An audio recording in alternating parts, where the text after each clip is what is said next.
कि डबल चोली ले ले आईहा डबल चोली ले ले आईहा एगो रातिया में पिन्हाई हाय एगो दिनवा में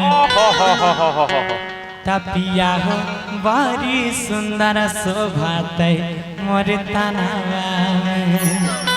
कते लोग सुन ले जरा हाथ खड़ा करबे तो क्या बात है। I love you. एगो रातिया में पिन्हाई हाय एगो दिनवा में तपिया हो बड़ी सुंदर शोभाते मोर तनवा में।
रिमोट इधर है कहल गए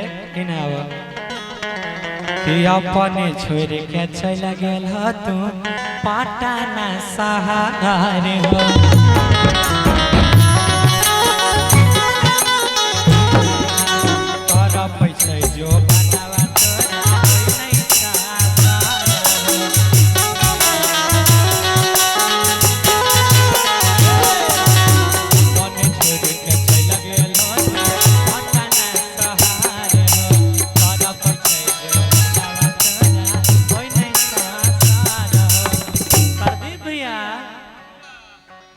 ऐसा पति मिलेगा तब तो हो गया काम।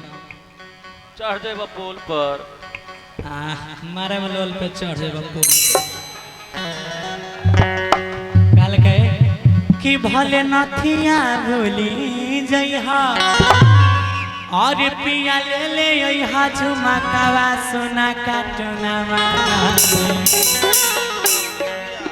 नथिया भूल लियो लेकिन हमर झुमका नहीं भूलियो कि भले नथिया भूली जइहा पिया ले ले यहाँ झुमकावा सोना काटनावा भले नथिया भूली जइहा यहाँ झुमकावा सोना काटनावा सोना काटनावा पिया हो सालवारा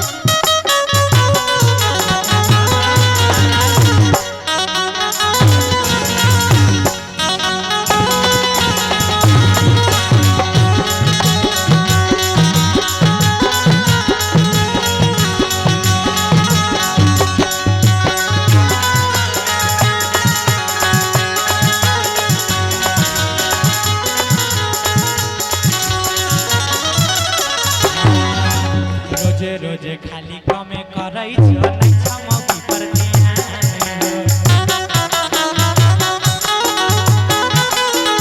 रोजे रोजे कमे करई छो नहीं छमकी पर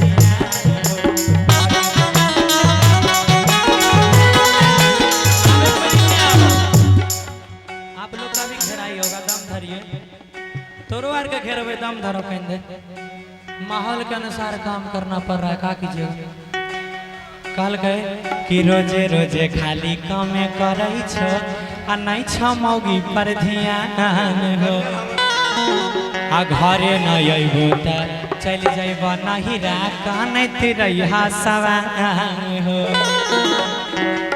आइए जब भैया कि रोजे रोजे खाली कमे करे छो नहीं छ मौगी पर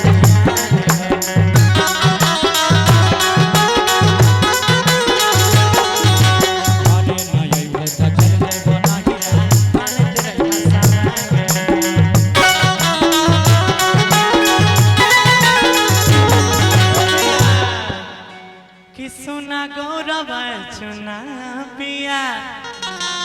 मैं इनके बारे में थोड़ा सा बता दूं, ये हमारे प्यारे भाई सिंगर चन्ना चटर्जी हैं जो हमारे साथ दिल्ली में काम करते हैं ये, और ये गाते हैं, बड़ा कमाल का गाते हैं, बहुत अच्छा गाते हैं और बहुत दिनों से मेरे साथ हैं जब से मेरी करियर की शुरुआत हुई है। और भाई भैया पहले काम करते थे हमारे शूटिंग लाइन में, आप लोग बहुत से अवधेश प्रेमी जी के, उसके बाद बंशीधर जी के, प्रमोद प्रेमी, खेसारी जी, इन सबों के गानों में इनको देखा होगा। इन्होंने उन लोगों के साथ काम किया, बहुत काम किया है। और बाद देखनी एगो गाना हिट भेल रहे, कौन वाला एगो गाना, सुना सुना मैया देवी एगो लवर चाहिए। तो बहुत सारे गाने में इन्होंने काम किया है। हमरो एक से एक गाना छे, आवल जाए कि सुना गौरव चुना पिया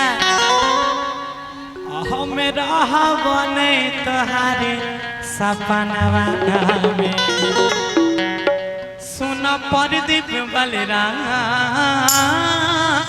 पिया मेरा बने, सुना तोहर सपनवा में, तोहर सपनवा में। झूमर है एगो, झूमर के बहुत अगला गाना एकरो से बेहतर सुने वो हम धीरे धीरे बढ़ेला जा रहे छी।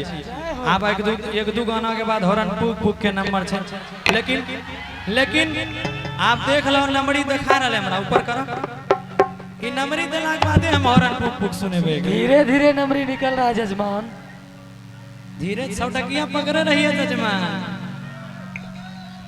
काल कहे हाँ, सब कोई मीठी मीठी ताली के साथ आएंगे कि सुना रघुनाथपुर वाला पिया रहत गौरव नहीं सुनायाबे तोहर सपनवा में, तोहर सपनवा में। मीठी मीठी ताली के साथ तब पिया हो सारा वरना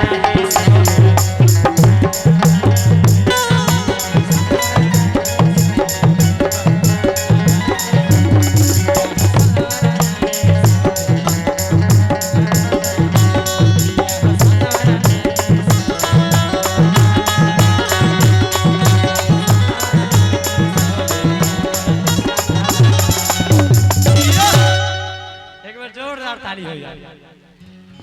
आब ओकर बाद आवल जाए